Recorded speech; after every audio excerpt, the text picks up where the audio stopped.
Hola, ¿cómo están? Muy buenas noches, bienvenidos a El Pentágono. Hoy contamos con la presencia de dos expertos en los temas que vamos a tratar. Le doy la bienvenida a Seba Michel, director de Oxígeno.bo, eso es, ¿no? Así es, dedicado ahí 100% al periodismo. Gracias por Abogado, la invitación. 100% al periodismo, ¿no? Sí. Generoso el periodismo. Cansador. Abogado. Cansador. ¿Cansador? Pero ¿Te estás dando cuenta cómo es el asunto? había sido muy devorador del tiempo. Está bien, una maravilla. Estamos con Francesco Dati. ¿Cómo te va, Francesco? Bien. Bien, gracias. Marcelo Arequipa. Y estamos con Hugo del Granado, es experto en el tema de hidrocarburos. Hugo, gracias por venir. Gracias, Mario, por la invitación. Un placer. Bien, obviamente vamos a hablar de yacimientos, de lo que ha ocurrido en los últimos días. Voy a empezar haciendo una pequeña remembranza de lo que dije la anterior semana cuando estaba con Gringo acá. Es decir, este es un gobierno de récords. Está a punto de batir un récord, claro, lo va a batir el 2019 Evo Morales, siendo el presidente que tiene más ejercicio en el mando. Lo va a superar en diciembre del 2019 a Víctor Paz Tensoro, está ahora segundo. Álvaro García Linera ha batido todos los récords de estadía como vicepresidente. El actual gabinete tiene un ministro que es récord absoluto, Luis Arce Catacora. Y si nos ponemos a ver los 10 primeros ministros con más tiempo en el cargo, vamos a encontrar que fácilmente 5 o 6 son del actual gobierno. El anterior canciller de la República, el ministro Romero, Aguilar, están varios. A Chacollo también, no me vayan a creer, a Chacollo está entre los 10 primeros en toda la historia de Bolivia. ¿Por qué estoy haciendo referencia a esto? Porque a pesar de toda esa estabilidad, porque el anterior gabinete, antes de que se posicione el actual, había tenido una estabilidad realmente que uno estaba pensando, o es muy buen gabinete, o algo raro ha pasado. Pero es una estabilidad que le da el presidente Morales a los gabinetes y a sus colaboradores que de alguna forma trabajan tranquilos. Excepción hecha de yacimientos. Porque en yacimientos estos 11 años hemos tenido 8 presidentes y debería ser una de las instituciones que más tiempo, más estabilidad debería tener. Y les hago un recuerdo, el primero fue Alvarado, luego vino Juan Carlos Ortiz, Manuel Morales, Guillermo Arequipa, Santos Ramírez, Carlos Villegas, Guillermo Achá y ahora Óscar Barriga. ¿Por qué están? Ahora les digo algo más, por lo menos un 50% o algo más de estas personas que estuvieron pasando por yacimientos han tenido o han enfrentado alguna denuncia de corrupción. No se ha llegado a nadie, incluso hubo una persona que estuvo como 45 meses detenido en su casa y después le dijeron, perdón, no tiene nada usted y puede irse nada más. ¿Por qué es así? Es demasiado, una empresa muy grande. Tengo la impresión que si podríamos calificar alguna enfermedad a yacimientos, podría ser hipertrofia o, ¿cómo se llama? Gigantismo, es decir, creció desmesuradamente y no sé si los recursos humanos estaban allí para responder ese crecimiento espectacular que tenía. Voz autorizada, ya lo dije, Hugo del Granado. Hazme un diagnóstico de yacimientos antes de entrar en lo particular. Bueno, la percepción es de que ha habido mucha corrupción. La mayor parte de los presidentes cambiados han salido por corrupción, con cargos de corrupción. Entonces, si buscamos un hilo conductor, un patrón denominador común para lo que está sucediendo con autoridades de distintas extracciones sociales y profesiones, uno encuentra que el año 2008 el gobierno emitió varios decretos supremos de excepción, autorizando a YPFB las contrataciones directas, las compras por excepción, autorizando a poder hacer contrataciones en el exterior, a poder adherirse a contratos propuestos por el proveedor, a someterse a legislación extranjera. Varios decretos.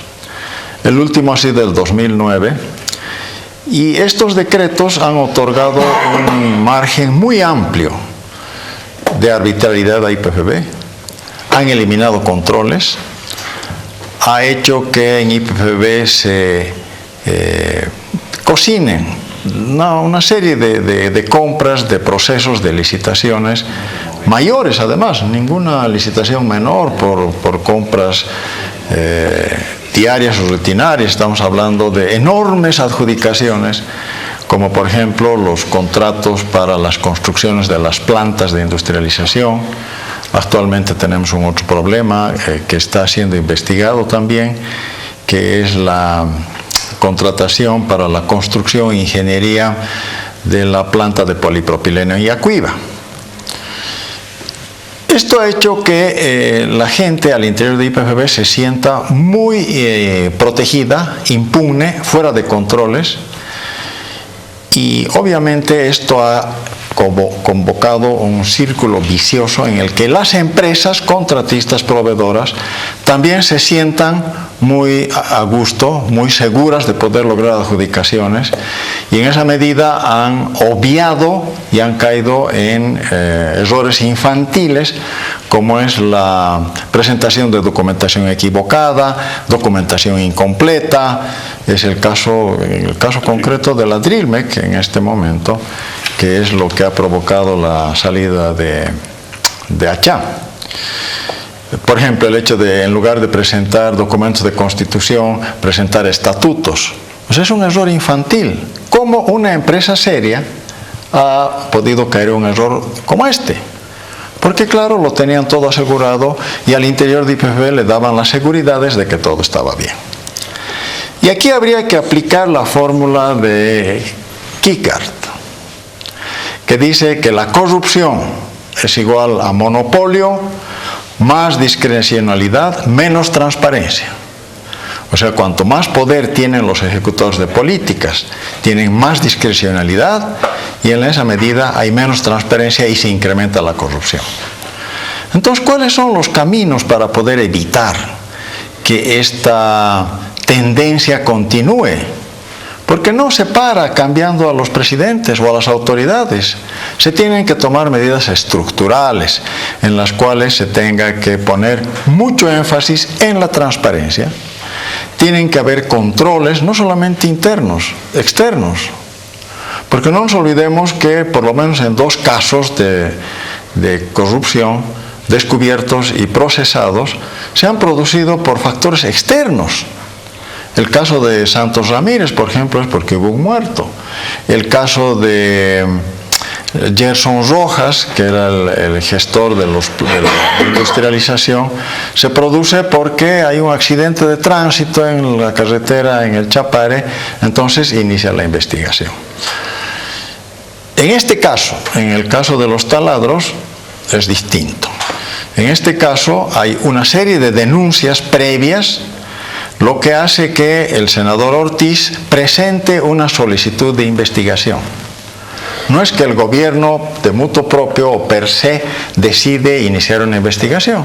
Es a solicitud del senador Ortiz, y lo bueno, lo rescatable de este proceso es que ahí tenemos a un señor Novillo como encargado de transparencia en el Ministerio de Hidrocarburos, que tiene una muy buena actuación y que demuestra que sí está queriendo transparentar las cosas al interior del sector petrolero, e inicia la investigación. En algún momento yo he dicho de que ha sido una investigación envolvente, porque empieza de abajo, empieza a subir de nivel, se empieza a involucrar a los más altos niveles hasta que llega al presidente de IPFB. Por lo tanto, la solución a los problemas que enfrenta el sector, sobre todo en lo que se refiere a corrupción, pasa por la necesidad de hacer cambios estructurales en la política de compras y adquisiciones, en la necesidad de que se ponga a gente capaz y que no tenga dudas sobre su transparencia y sobre su trayectoria ética, y además que sean eficientes y sepan lo que hacen. Porque si podemos seguir hablando, vamos a encontrar una serie de errores y fallas que se producen en el sector, precisamente por ineficiencia. No todo es corrupción, es básicamente no conocer en qué están trabajando, lo que los lleva a cometer una serie de errores que se traducen en inefectividad en el proceso operativo de IPFB. Lo que me lleva a preguntarte, lo he leído esta mañana a Humberto Bacaflor, ¿era o alguien más? Que decía que Óscar Barriga es un experto en downstream. UNAP me dijo, pero lo que estamos necesitando ahora es todo lo contrario, y no al señor Barriga, alguien que sea experto en encontrar, no en distribuir. Bueno, depende de las prioridades. ¿Por qué? Porque el gobierno ha puesto énfasis sobre todo en dos caminos, en dos tareas. Uno es la industrialización. Y me parece que el propio ingeniero Barriga lo dijo: quiero dedicar a que la industrialización retome su carácter prioritario. Y segundo está en el upstream, que es la exploración y el incremento de las reservas. En ambos sectores hay problemas. Lo primero, tocaremos la exploración y explotación. No, era una pregunta nomás muy tangencial. Quisiera escuchar a Seba, ¿cómo estás viendo toda esta situación y en tu nuevo carácter de periodista, me imagino, independiente? Por supuesto. Yo concuerdo con el ingeniero de Granado. Depende, ¿no? La tendencia de estas últimas semanas para un poco equilibrar el precio internacional ha sido frenar la sobreexploración, o por lo menos la certificación. Entonces, un poco en el equilibrio que están llegando es consumo más o menos de 100 millones de barriles año y certificación de reservas equivalentes a 400 millones. Se han dado cuenta, cuando eso crece, empieza a descender el precio. Y Bolivia tiene que ver bien que sus dos únicos mercados en este momento, Argentina, Brasil, alguna expectativa chiquitita, pero básicamente de lo que ya no se usa por el gas domiciliario, gas con garrafas a Paraguay, pero aún así ese es tu mercado, ¿no? Entonces la exploración es una actividad extremadamente cara y de alto riesgo, ¿no? Que no siempre vale la pena hacerla sola, porque hay estudios, hay información que la tiene otra gente y tú puedes gastar mucha plata sin tener los resultados adecuados. Y cuando todo el mundo está equilibrando eso, de repente contratar taladros podría ser una actividad que estaba bien para hace 2 años, pero que de aquí hacia adelante no. Después tienes una cantidad de parte para inversión.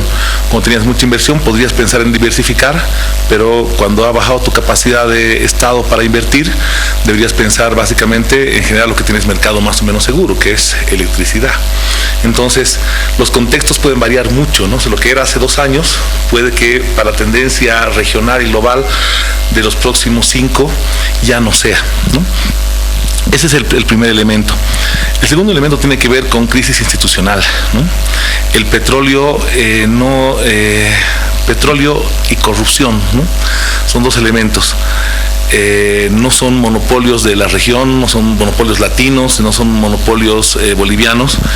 Es una actividad muy manchada por la corrupción, por la sangre, por la muerte, ¿no? El tema del petróleo es un negocio demasiado grande y que genera demasiada actividad paralela cercana al delito, ¿no? Tanto financiando guerras, tanto generando invasiones, tanto generando corrupción, tanto generando delitos directos. Y Bolivia, por supuesto, no es la excepción, ¿no? Como las instituciones públicas no lo son, como cuando tú manejas recursos de otra persona, hay una tendencia marcada en todas partes, ¿no? Desde empresas petroleras, pasando por empresas estratégicas multinacionales, pasando por entidades de financiamiento, ¿no? Fondo Monetario, banco, hay más de un presidente preso, terminando hasta Roberto Calvi, ¿no? Hasta el Banco Vaticano. O sea, el que haya corrupción es un tema. Ahora, lo que a la sociedad le tiene que dar certeza es que esa corrupción trata de detectarse, trata de seguirse y trata de sancionarse. En el caso de yacimientos, por supuesto, no está ajeno al mundo ni de la corrupción ni de lo duro que es el negocio petrolero. Pero la destitución de varios de sus presidentes tiene que ver con un tema de confianza. O sea, es tan sensible el tema en este sector que cuando el presidente pierde la confianza, tiene que generar un cambio, porque ir a un negocio tan grande con gente en que tú ya no confías no es bueno. Quizá la señal entre la sociedad es que hay mucha rotación, que no hay estabilidad, pero en un negocio tan grande, ir con gente que tú ya no confías, sea inocente o culpable, eso tendrá que verse en la vía de la justicia, es muy grave. Hay mucha acusación, hay mucha demanda. Yo creo que no hay nadie que no haya estado trabajando con el tema hidrocarburo, haya salido sin tener sospechas, indicaciones, acusaciones, demanda. Pero aún así, ese es en este momento el negocio más importante para el país. Creo que hay que racionalizar, porque la inversión disponible que tienes ya no es la misma que tenías hace 2 o 3 años. Creo que tienes que priorizar, ¿no? O sea, no diversificarte tanto y quizá concentrarte más en el tema energía y sobre todo en las reservas, que siempre es una presión muy fuerte, ¿no? El upstream te presiona mucho, pero el upstream a veces vos vas a explorar sin información cuando hay otra gente que tiene más información de tu país que vos mismo, ¿no? Entonces... no me estás diciendo mal de muchos, ¿no? No. Pues eso parece. No. Me estás diciendo, vean, la cosa es generalizada aquí también. Te estoy diciendo que es un sector muy vulnerable al delito, a la guerra, al crimen y a la corrupción.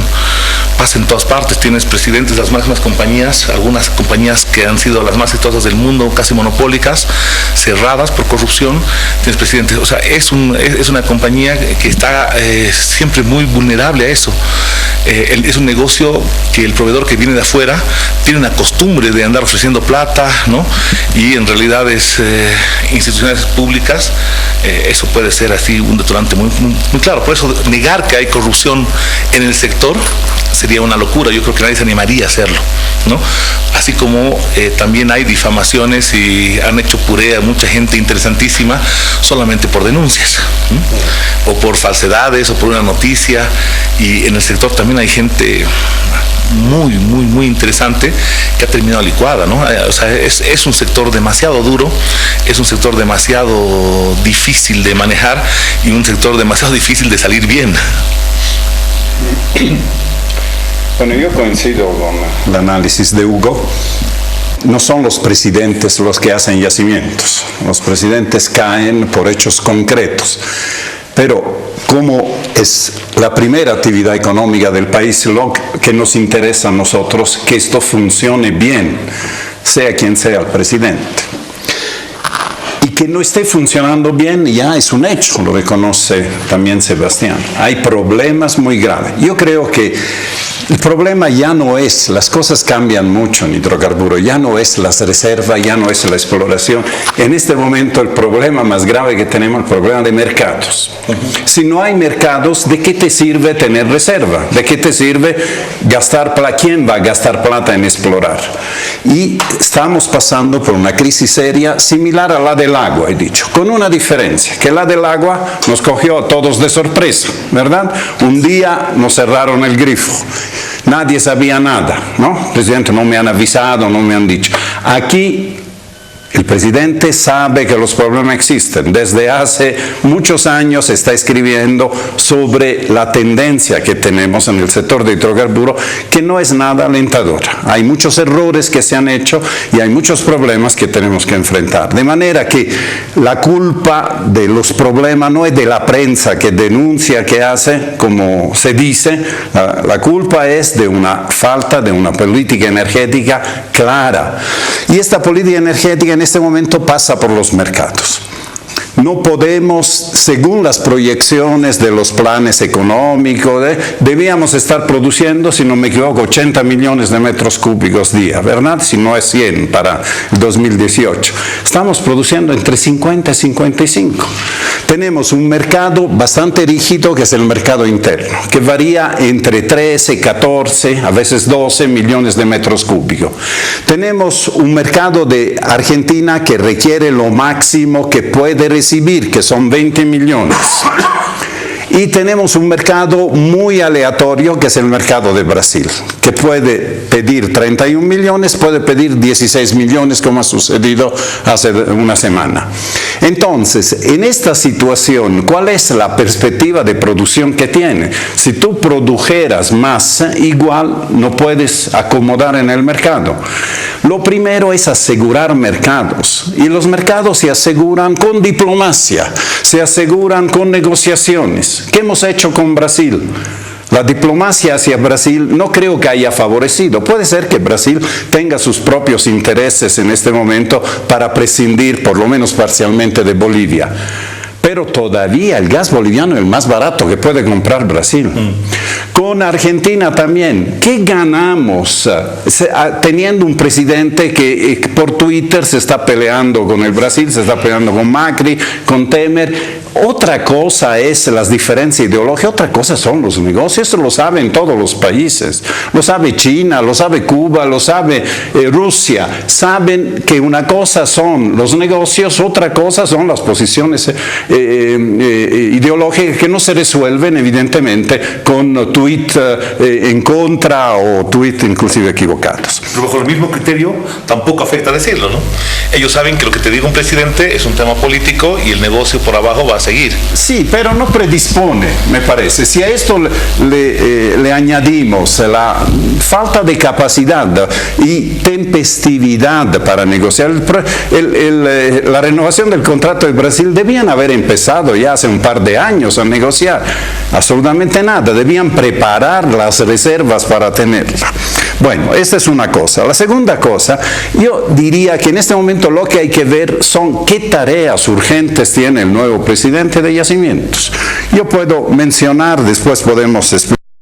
Él ha dicho muy bien, ¿no? La corrupción es consecuencia de monopolio, más discrecionalidad, menos transparencias. La transparencia se ha ido por el suelo. No puedo negar que han hecho leyes, han hecho reglamentos, han hecho normas, pero no la respeta absolutamente Yacimientos.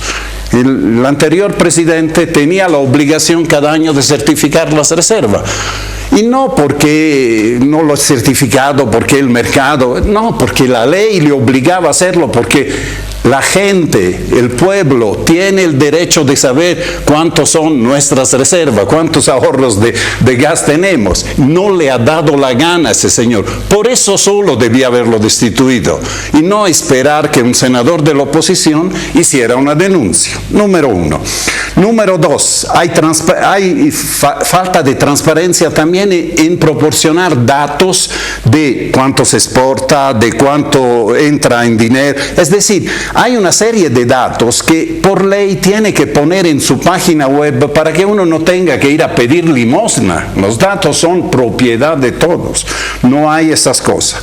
Número dos, institucionalización. Se olvidó de decir, Hugo, que todos los 8 presidentes han sido interinos y van a seguir siendo interinos. Yo quisiera que Sebas, que conoce tal vez más que nosotros las razones por las cuales se hacen ciertas medidas, nos explique por qué, teniendo 2/3 en el Congreso, no se puede hacer una michiterna, ¿no?, para poder elegir un presidente de Yacimiento titular y que asuma todas las responsabilidades. En mi columna del sábado, yo decía claramente que debemos cambiar de criterio. Si alguien nombra una autoridad interina por más de los 90 días que dice la ley, porque siempre hay situación en que hay que nombrar un interino, pero prolongarlo más de 90 días significa asumir la responsabilidad de la gestión del que he nombrado a dedo. El ministro de Hidrocarburos debería responder por la gestión de Achá, porque él lo ha tenido 3 años, lo ha tenido como presidente interino. Y se supone que a él tenía que responder, porque no era titular, entonces no tenía autonomía para hacer. Medidas de tipo administrativo, como fusionar empresas. Tú sabes muy bien, has estado en el directorio de Yacimientos, ¿para qué tenemos 3 empresas de transporte? Para hacer lo mismo, y todas dependen de Yacimiento. 3 directorios, 3 por N de gerentes, personal multiplicado. Es decir, hay necesidad de racionalizar eso. Tú has tocado el tema de la electricidad como una alternativa. Muy rápidamente, la política energética del país, a mi criterio, es equivocada.